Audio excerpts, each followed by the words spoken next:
بسم اللہ الرحمن الرحیم یا رب لک الحمد کما ینبغی لجلال وجهک وعظیم سلطانک اللہم صل علی محمد وعلی آل محمد کما صلیت علی ابراہیم وعلی آل ابراہیم انک حمید مجید اللہم بارک علی محمد وعلی آل محمد کما بارکت علی ابراہیم وعلی آل ابراہیم انک حمید مجید۔ السلام علیکم، میں آپ کی اسٹوری ٹیلر محمد علی۔ ہم پڑھ رہے ہیں حضرت محمد صلی اللہ علیہ وسلم پر ایمان لانے والا پہلا غلام، سیاہ فام، اجنبی، کمزور، عبداللہ بن جدعان کا غلام، کالا حبشی۔ اس کا جب ایمان بے خیالی میں نکلے ہوئے الفاظ سے لوگوں کے سامنے ظاہر ہو گیا تو عبداللہ بن جدعان نے اس پہ ظلموں کے پہاڑ توڑنے کے لیے اس کو امیہ بن خلف کے حوالے کر دیا، جو کہ بدنام تھا اس چیز کے لیے کہ وہ تمام غلاموں کے اوپر بے حد ظالم ہے۔ اس کو اس لیے حوالے کیا گیا کہ وہ ان کی عقل ٹھکانے لے آئے اور انہیں سبق سکھائے، تاکہ ان کے بعد کوئی بھی غلام یا کنیز حضرت محمد صلی اللہ علیہ وسلم پر ایمان لانے کا خیال بھی دل میں نہ لائے۔ اس نے شرارتی اور اوباش لڑکوں کو حضرت غلام کے گلے میں رسی باندھ کر ہاتھ میں دے دی۔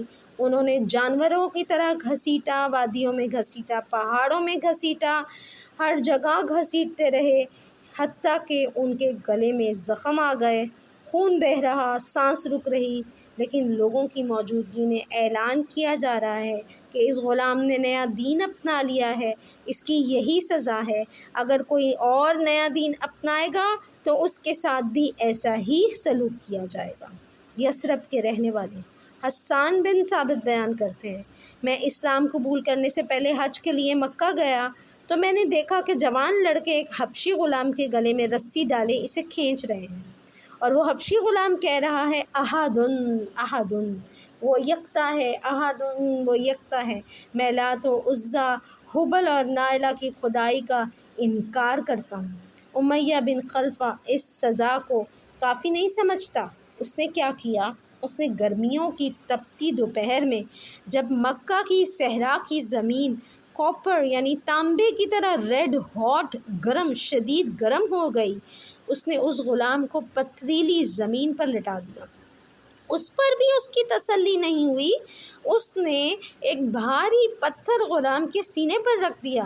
اب یہ مصیبت کئی گنا ہو گئی، نیچے جلتی تپتی زمین، درجہ حرارت ٹیمپریچر تقریباً 50 سینٹی گریڈ، اور اوپر گرم اور بھاری پتھر، سانس لینا بھی دشوار، یوں کہیے کہ جلتی ہوئی آگ میں پھینک دیا ہے۔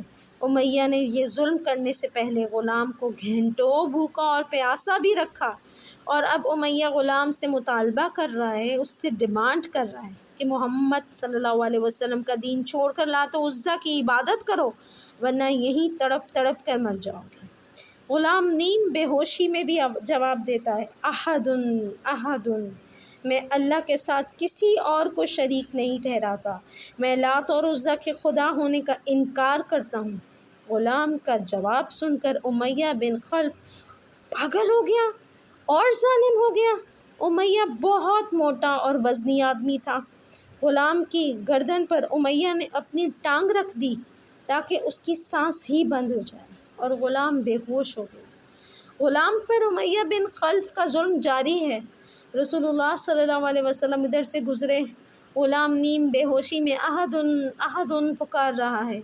اسے دیکھ کر رسول اللہ صلی اللہ علیہ وسلم کہہ رہے ہیں، تم جس وحدہ لا شریک رب کا نعرہ لگا رہے ہو، وہی تمہیں اس عذاب سے نجات بھی دے گا۔ عمرو بن عاص فرماتے ہیں، ایک دن غلام کے پاس سے گزرا تو گرم کنکریوں پر لٹا کر اس پر تشدد کیا جا رہا تھا، ٹارچر کیا جا رہا تھا۔ وہ کنکریاں، وہ پیبلز اتنی گرم تھی کہ اگر ان کے اوپر گوشت کا ٹکڑا رکھا جاتا تو وہ اس کی ہیٹ سے، اس کے حرارت سے پک جاتا۔ اس کے باوجود غلام کی زبان پر جاری تھا، میں لات و عزیٰ کو نہیں مانتا، میں ان کے خدا ہونے کا انکار کرتا ہوں۔ یہ سن کر امیہ آپے سے باہر ہے، آؤٹ آف کنٹرول ہو گیا۔ اس نے غلام کو برے طریقے سے مارا پیٹا، کچھ دن بعد ظلم کا سلسلہ یوں ہی جاری ہے۔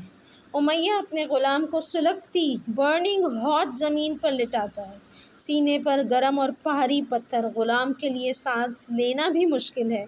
حضرت ابوبکر صدیق کا یہاں سے گزر ہوا، غلام کو اس حال میں دیکھ کر دکھی ہیں۔ غلام تپتی ریتلی زمین پر بے سدھ، بے ہوش، انکانشیس پڑا ہے، پتہ نہیں زندہ بھی ہے یا نہیں۔ آج تو امیہ نے ظلم کرنے کی لمٹس ہی کراس کر دی۔ ابوبکر امیہ سے کہہ رہے ہیں، اس مسکین کے بارے میں تمہیں اللہ سے ڈر نہیں لگتا؟ کب تک اس ہیلپ لیس پر، اس بے بس پر ظلم کرتے رہو گے؟ اور امیہ کافر، وہ تنزیہ انداز میں یعنی اپنی ٹانٹنگ ٹون میں جواب دے رہا ہے، ابوبکر میں نے اس کو خراب نہیں کیا، تم نے اس کو خراب کیا ہے، تم نے ہی اس کو بے دین کیا ہے۔ اگر تمہیں اس پر زیادہ ہی ترس آ رہا ہے تو اسے چھڑا کیوں نہیں لیتے؟ ایک لمحے کی تاخیر کیے بغیر ابوبکر نے کہا، ٹھیک ہے میں اس کو خریدنے کو تیار ہوں، تم قیمت بتاؤ۔ امیہ کہہ رہا ہے، اگر یہ مر چکا ہے تو حضرت ابوبکر صدیق رضی اللہ تعالیٰ عنہ نے فرمایا میں تب بھی خریدوں گا۔ امیہ نے کہا ٹھیک ہے میں تیار ہوں، یہ تو ویسے بھی اب میرے کسی کام کا نہیں رہا، اگر مر چکا ہے تو 100 اور اگر زندہ ہے تو 200 درہم لوں گا، اس کے علاوہ بدلے میں ایک ایکسچینج میں ایک غلام بھی لوں گا۔ ابوبکر صدیق رضی اللہ تعالیٰ عنہ نے کہا مجھے منظور ہے۔ امیہ غلام کے قریب کیا اور اس سے پوچھا، تو زندہ ہے یا مر گیا؟ آواز آئی، احدن احدن۔ امیہ کے چہرے پر خوشی کی لہر دوڑ گئی، وہ خوش ہے کہ نیم مردہ غلام کے 200 درہم مل جائیں گے۔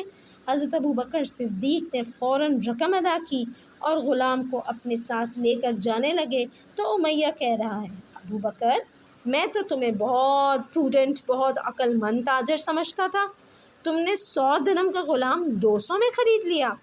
ابوبکر رضی اللہ تعالیٰ عنہ نے جواب دیا، امیہ گھاٹے کا سودا تو تم لوگوں نے کیا ہے، اگر تم 1000 درہم بولتے نا تو میں اسے 1000 درہم میں بھی خرید لیتا۔ ابوبکر صدیق رضی اللہ تعالیٰ عنہ نے اپنا حبشی غلام کسطاس امیہ بن خلف کو بدلے میں دے دیا اور دے کر اس بے بس غلام کو اسی لمحے آزاد کر دیا۔ غلام کو ظالم مالک سے نجات مل گئی اور غلامی سے بھی۔ ابوبکر اس کمزور غلام کو لے کر رسول اللہ صلی اللہ علیہ وآلہ وسلم کی خدمت میں حاضر ہو کر کہتے ہیں، اللہ کے پیارے رسول صلی اللہ علیہ وآلہ وسلم، آپ کے خوبصورت چہرے کا صدقہ میں نے اسے آزاد کر دیا ہے۔ تاریخ اس غلام کو بلال حبشی اور مؤذن رسول صلی اللہ علیہ وآلہ وسلم کے نام سے جانتی ہے۔ حضرت بلال کا پورا نام بلال بن رباح ہے۔ سعید بن مسیب روایت کرتے ہیں، ابوبکر نے بلال حبشی کے بدلے میں اپنا غلام کسطاس امیہ بن خلف کو دے دیا۔ کسطاس ابوبکر کے کاروبار کا انچارج تھا، کاروبار کا نگران تھا، بڑا ذہین اور کام سنبھالنے والا تھا۔ کسطاس کی قیمت کئی ہزار درہم تھی۔ ابوبکر نے ایک جوان، سینسیبل، سمجھدار اور قیمتی غلام دے کر کمزور اور مریل سے بلال رضی اللہ تعالیٰ عنہ کو لے لیا اور فوری آزادی بھی دے دی۔ مشرکین مکہ کو پتہ چلا تو سب حیران ہیں، ان کو یہ بات ہی سمجھ نہیں آ رہی، اور سمجھ بھی کیسے آئے؟ کیوں؟ وہ تو اسے سمجھنے کے لیے ایمان کی گرماہٹ سے واقف ہی نہیں ہے۔ وہ اسے سمجھنے کے لیے ان کو بھی ایمان اور قربانی کی ضرورت تھی۔ قریش مکہ میں سے ایک سمجھدار شخص نے کہا، یقیناً بلال نے ابوبکر پر کوئی احسان کیا ہوگا، ابوبکر نے اس احسان کا بدلہ چکانے کے لیے اتنی بڑی قیمت ادا کر کے اس کو آزاد کر دیا ہے۔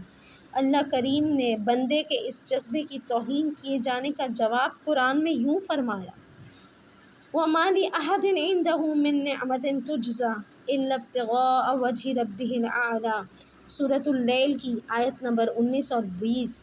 جو کچھ دوسروں کے لیے دیتا ہے تو اس لیے نہیں کہ اس پر کسی قسم کا احسان ہے جس کا بدلہ وہ اتارنا چاہتا ہے، وہ تو صرف اپنے رب کریم کی رضا کے لیے یہ کام کرتا ہے۔ رسول اللہ صلی اللہ علیہ وسلم نے بلال کی قربانیوں کا صلہ انہیں مؤذن بنا لیا، انہیں مؤذن مقرر کر کے دیا۔ وہی بلال جسے کل تک مکہ کے بازاروں میں رسوا کیا جاتا تھا، آج عزت کی بلندیوں پر ہے۔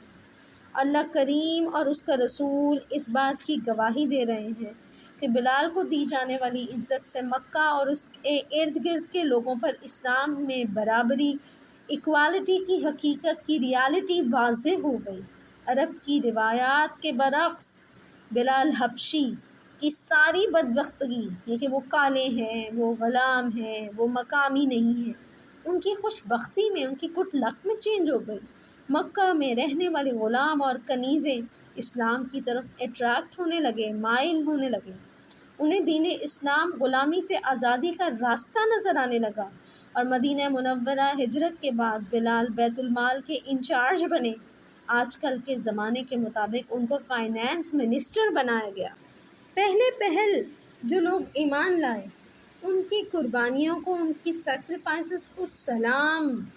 یہ کوئی آسان کام نہیں تھا۔ اس دور میں اپنے دین اور ایمان کی آزادی ممکن نہیں تھی۔ رسول اللہ صلی اللہ علیہ وآلہ وسلم پر ایمان لانے کا مطلب ہے کہ سانس لینا بھی مشکل کر دیا جائے۔ قریش مکہ تو اس ہدایت کو ہی فساد سمجھتے ہیں۔ ان کے نزدیک باپ دادا کے دین کے خلاف بات کرنا اعلان جنگ کرنے کے برابر ہے۔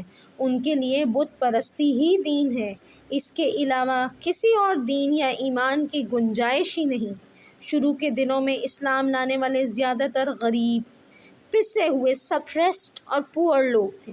ان کے پاس اپنی مرضی سے سونے جاگنے کی آزادی بھی نہیں تھی، کوئی چوائس نہیں تھا۔ دین اپنانے کی آزادی ان کے آقاؤں نے ایسے رکھی تھی جیسے کوئی گالی ہے۔ اس کے باوجود یہ لوگ سچ کو پہچانتے ہوئے رسول اللہ صلی اللہ علیہ وسلم پر ایمان لا رہے ہیں۔ مکہ میں سمیہ بن خبات نام کی ایک عورت رہتی ہے۔ وہ ابو حذیفہ بن مغیرہ کی کنیز ہے۔ یہ ایک داعیہ یعنی مڈ وائف ہے جو مکہ کی تمام عورتوں کی خدمت کرتی ہے، اور یہ بہت سکلفل اور ہنرمند ہونے کی وجہ سے خوش مزاج اور اچھی بھی تھی۔ مکہ کی سرداروں کی بیویاں اور بیٹیاں اس سے بہت خوش تھیں۔ یہ نہ صرف بچے کی پیدائش کے وقت، اس وقت سارے عرصے کے دوران عورتوں کو اچھے مشورے دیتی رہتی، کنیز ہونے کے باوجود اس کی پریزنس، اس کا سٹیٹس مکہ میں موجود غلاموں سے بہتر تھا۔ سمیہ دین اسلام میں ہدایت دیکھ کر رسول اللہ صلی اللہ علیہ وسلم پر ایمان لے آئی۔ سمیہ کے مالک ابو حذیفہ نے اسے حکم دیا، تم ہمارے دین پر واپس آ جاؤ ورنہ اچھا نہیں ہوگا۔ سمیہ رضی اللہ تعالیٰ عنہ نے اسلام چھوڑنے سے انکار کر دیا۔ ابو حذیفہ نے اسلام قبول کرنے کی سزا کے طور پر انہیں ابو جہل کے حوالے کر دیا۔ ابو جہل کا تعلق بنی مخزوم سے ہے، جو اپنے آپ کو بنی ہاشم کے برابر کا قبیلہ سمجھتا اور ہر حال میں ان کی برابری کرتا ہے۔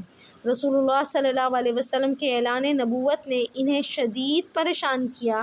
انہیں سمجھ میں نہیں آ رہا تھا کہ بنی مخزوم کے لوگ بنی ہاشم کو ملنے والی اس عظمت، اس گلوری کا مقابلہ کیسے کریں۔ اب کیا ہے، ابو جہل تو جیسے پاگل ہی ہو گیا۔ ابو جہل نے سوچ لیا ہے کہ وہ محمد بن عبداللہ صلی اللہ علیہ وسلم اور ان کے ماننے والوں، ان کے فالوورز پر ظلم کی انتہا کر دے گا۔ اس نے سمیہ کو بلا کر مارنا پیٹنا شروع کر دیا۔ اس کا صرف ایک ہی مطالبہ، محمد صلی اللہ علیہ وسلم کے دین کو چھوڑ دو۔ ایمان کی روشنی، ایمان کا نور دیکھ لینے کے بعد سمیہ رضی اللہ تعالیٰ عنہ دین اسلام کا چھوڑنے کا سوچ بھی نہیں سکتی تھی۔ مار کھاتی رہی لیکن حق کی راہ نہیں چھوڑی۔ حضرت ابو بکر صدیق کے علم میں یہ بات آئی تو آپ رضی اللہ تعالیٰ عنہ ابو جہل کے پاس آئے۔ ابو بکر کہہ رہے ہیں، سمیہ کو میرے ہاتھ بیچ دو۔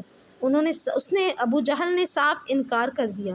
ابو بکر رضی اللہ تعالیٰ عنہ نے قیمت بڑھائی۔ ابو جہل کسی طرح ماننے کو تیار نہیں ہے۔ حضرت ابو بکر قیمت بڑھاتے بڑھاتے 100 درہم تک آ گئے۔ اس زمانے میں 100 درہم ایک بڑی رقم کاؤنٹ ہوتی تھی۔ اتنے پیسوں میں کئی غلام یا کنیزیں خریدا جا سکتی تھی۔ ابو جہل نہیں مانا اور حضرت سمیہ کو بیچنے سے انکار کر دیا۔ قریش کی عورتوں کے علم میں آیا کہ ابو جہل سمیہ پر ظلم کرتا ہے، اسے کوڑے مارتا ہے، تو وہ ابو جہل کے پاس آئیں اور اسے کہہ رہی ہیں، سمیہ کو مت مارو، یہ مشکل وقت میں ہمارے کام آتی ہے۔ احسان کا بدلہ ایسے دیا جاتا ہے کیا؟ اس کو مارنا چھوڑ دو۔ ابو جہل نے کسی کی بھی بات ماننے سے انکار کر دیا۔ اس نے حضرت سمیہ کو اس قدر مارا کہ وہ بڑی دیر سے بے ہوش پڑی ہیں۔ حضرت ابو بکر صدیق کے علم میں آیا تو وہ ابو جہل کے پاس دوبارہ آئے، ابو جہل سے کہہ رہے ہیں میں تمہیں 150 درہم دیتا ہوں، تم سمیہ کو آزاد کرو۔ اس نے اب بھی انکار ہی کیا۔ ابو جہل تو بس یہ چاہتا تھا کہ سمیہ دین اسلام سے انکار کر دیے، ورنہ اس کے ساتھ ایسا سلوک کیا جائے کہ دوسرا اسلام لانے کی جرت بھی نہ کرے۔ حضرت ابو بکر نے ابو جہل سے کہا میں تمہیں درہم بھی دوں گا اور اہل قافیہ بھی دوں گا، تم سمیہ کو میرے ہاتھ بیچ دو۔ ابل قافیہ ایسے اونٹ کو کہتے ہیں جو مقتول کے خون کے بدلے میں دیا جاتا ہے۔ یہ بہت قیمتی اونٹ ہوتا ہے اور وصول کرنے والے خاندان کے لیے اسے عزت کا نشان یعنی سمبل آف آنر سمجھا جاتا ہے۔ ابو جہل کسی بھی قیمت پر سمیہ رضی اللہ تعالیٰ عنہ کو بیچنے یا آزاد کرنے پر تیار نہیں۔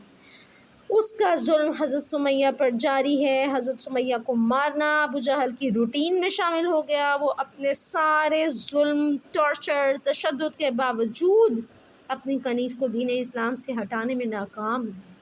اس نے محسوس کیا کہ سمیہ اپنا دین نہیں چھوڑے گی تو ڈسپیر میں اس نے ایک بڑا قدم اٹھا دیا۔